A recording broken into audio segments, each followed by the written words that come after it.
Quels sont les avantages et les inconvénients d'être digital nomade? Alors qu'est-ce que c'est finalement être digital nomade?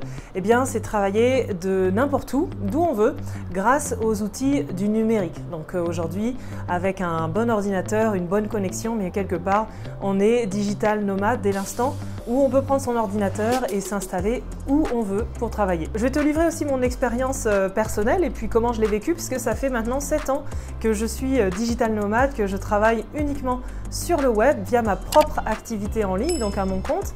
Et effectivement, au début, j'avais gardé les réflexes d'être à un bureau, attaché à un lieu géographique. Et puis, petit à petit, je me suis libérée. Donc, je vais te partager aussi mon expérience dans cette vidéo. Si tu me découvres sur cette chaîne, moi, c'est Nathalie Delot, spécialiste du business en ligne depuis 2017 maintenant.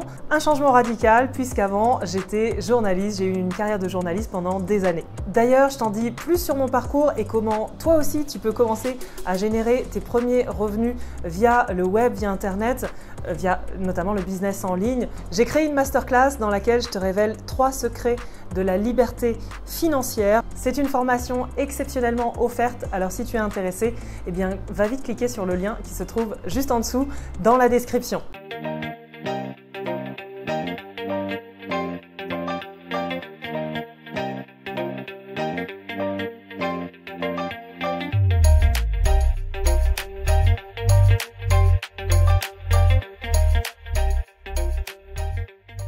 Alors le premier avantage que j'aimerais évoquer avec toi par rapport au fait d'être digital nomade, c'est bien sûr le plus évident, c'est la liberté géographique. Le fait de pouvoir vraiment travailler de n'importe où, c'est-à-dire qu'au début, alors je te livre mon expérience personnelle, c'est vrai qu'au début, moi j'étais à Paris, région parisienne, j'ai vraiment commencé mon activité à Paris même d'ailleurs, intramuros. Quand on dit intramuros, c'est des fois vraiment on n'a plus de voiture, on est dans Paris et on reste là. Et finalement, bon, on a aussi les transports bien sûr en commun, etc.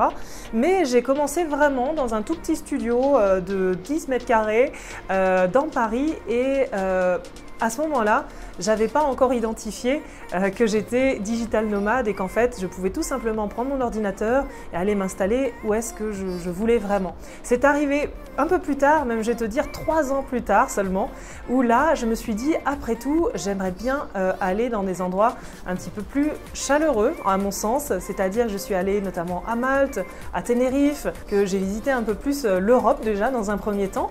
Et là, j'ai commencé à vraiment apprécier le fait d'être digital nomade et de pouvoir suivre mon activité de n'importe où à condition d'avoir une bonne connexion internet. Et du coup, l'autre point, l'autre avantage qui découle de celui-là, c'est que tu as la possibilité de voyager. Tu as cette possibilité de t'installer par exemple dans un pays avec une langue étrangère et du coup de progresser aussi indirectement dans cette autre langue étrangère, de découvrir la culture qui est aussi une expérience vraiment enrichissante à tout point de vue.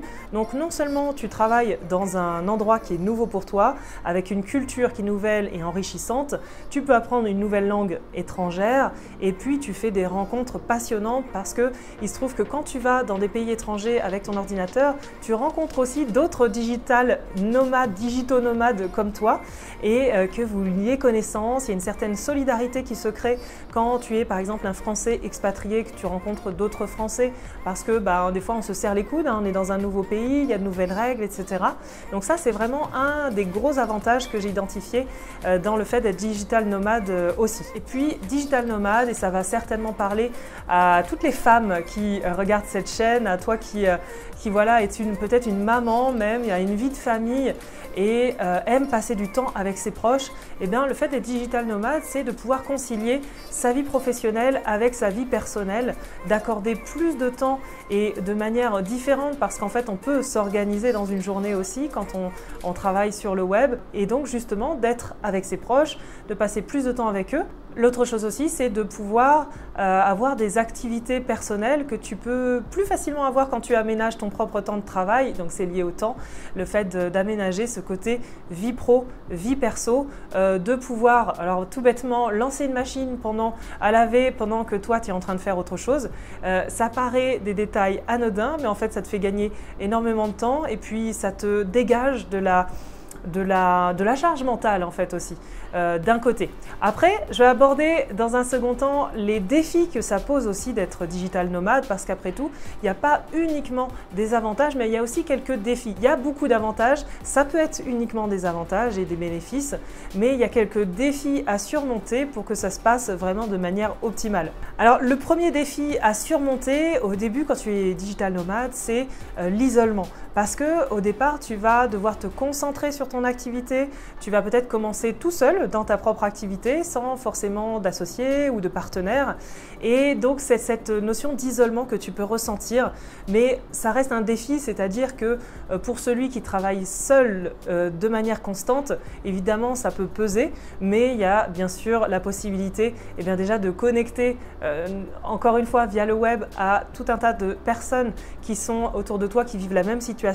Et l'autre chose, c'est d'aller dans, par exemple, les rendez-vous entrepreneurs au départ. Ça, c'est vraiment très, très motivant pour justement avoir ce petit peps qui te permet de mieux te relancer, parce que sinon, on a l'impression effectivement d'être un petit peu seul dans son coin quand on commence cette activité en ligne.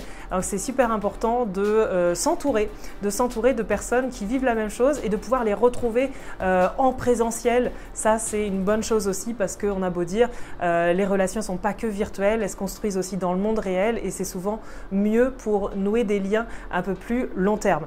Autre défi auquel tu vas être confronté en tant que digital nomade, c'est le fait de maintenir une discipline personnelle pour gérer ton temps et rester productif. Alors ça, c'est vraiment quelque chose qui va être important au fil des semaines, des mois, etc. C'est de maintenir soit une routine, si tu es quelqu'un qui aime les routines, mais ce n'est pas le cas de tout le monde, soit d'avoir simplement une façon de s'organiser au quotidien. D'ailleurs, je te prévois une vidéo sur mes tips d'organisation de journée quand tu es à ton compte, parce que vraiment la discipline quelque part, c'est important, parce que personne ne va te dire quoi faire, comment le faire. C'est à toi de voir ce qui va être la meilleure solution, et la meilleure solution souvent, c'est de se former, se faire coacher, se faire accompagner, parce que parfois on peut justement ne plus savoir quelle est la bonne action du moment, celle notamment qui nous rapporte. Donc il y a vraiment ce côté-là de discipline, sinon on peut bien un petit peu se croire en vacances. Alors ça va être le cas à certains moments, mais d'autres fois évidemment il va falloir mettre un coup de collier dans ton activité, donc il va falloir se discipliner et s'organiser. Et autre défi, finalement, ça va être aussi le coût de la vie, gérer le coût de la vie, parce que quand tu vas faire des voyages et que vraiment tu veux profiter à fond du fait d'être digital nomade et que tu fais un tour du monde, il y a des coûts qui sont associés au fait de voyager. Donc évidemment entre les billets d'avion, les billets de train, les transports, l'hébergement, à toi de choisir aussi les destinations qui sont plus propices à faire croître ton portefeuille que l'inverse. Et donc vraiment, il y a des destinations pour ça qui certainement te correspondent mieux que d'autres. À toi d'évaluer un petit peu toutes ces destinations et ce qui pourrait te convenir. Par exemple, je prends l'exemple de la France par rapport à des pays d'Asie. Bien sûr, en France, et notamment à Paris, dans la capitale, ça va te coûter bien plus cher en charge fixe de rester, comme moi je l'ai fait d'ailleurs, dans un micro-studio parisien, que d'être par exemple en Thaïlande, dans un Airbnb même, ou dans un hôtel qui va te coûter beaucoup moins cher, puisque le coût de la vie est quand même nettement moins onéreux que dans une capitale européenne comme Paris. Donc pour résumer, des avantages et des défis à être nomade digital, moi je dirais que concrètement il y a beaucoup plus d'avantages que d'inconvénients, parce que ça dépend aussi de sa personnalité. Est-ce qu'on est capable de s'autodiscipliner? Est-ce qu'on est capable de gérer un minimum ses finances, etc. et de s'organiser? Donc je vais te donner d'ailleurs des tips dans une prochaine vidéo là-dessus.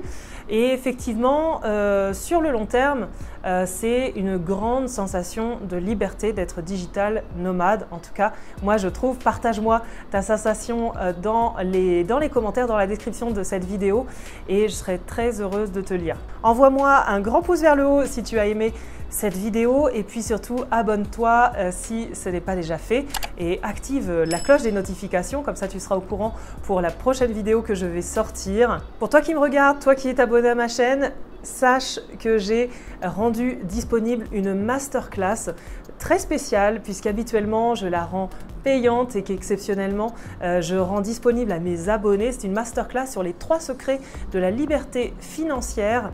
Elle contient des infos que je ne donnerai pas sur YouTube. Le lien est juste en dessous dans la description.